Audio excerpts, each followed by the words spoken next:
Welcome and thanks for viewing our TrackMan Lesson of the Week. As you can see, I'm in Park City now. This took place on Saturday, a new student. And before I get into her golf swing, just a reminder, I'm doing Instagram, Scott Sackett Golf, all one word. I'm doing between 3 and 5 posts a week, and I'm just doing a lot of commenting on what the tour players are doing and what my students are doing. I think it'd be helpful if you want to jump on board. This is an interesting golf swing. Very talented person, very athletic. When you look at her setup on the left and we look at the blue line on her toe line, you can see her collar, the back of her collar is 3 or 4 inches behind that line. Now on the right, I've got her a little bit taller and a little bit more forward, and the toe line's a little bit closer to her collar. Now, when I look at a golf swing from target line, I like the tip of the toe line to literally hit the back of the collar. That would be what I would call a perfect line for balance. If you're not there, let's look what you do on the left. So she's a little bit back on her heels. You can see her first move is going forward, and she's literally trying to get that collar on that blue line. And this is all subconscious because she knows she needs to be there at impact.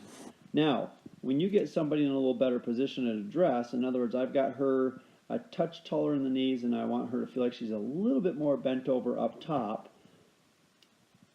from the sensation of getting the toe line on the collar. Now when she goes back, you can see how that first move is a little quieter, and she's got less movement in that movement. Now anytime you take a golf swing and a golf swing dips, it then has to raise, and then you're bringing in inconsistency to impact.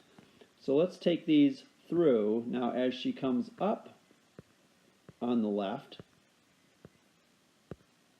you can see her head's pretty much going to raise back, big down, and she's pretty much going to raise back to where she started. Now, if we look at the swing on the right, let's go back to the takeaway. Head much quieter, not really a dip at all. She still has a little drop there. I don't mind that. A lot of good tour players drop into the ball. But then as she's coming into impact, she's in a really good position with the spine and the weight shift moving into the left side. So all I want you to learn from this tip is when we go back to address and we look at the toe line, we want the toe line to hit the back of the collar.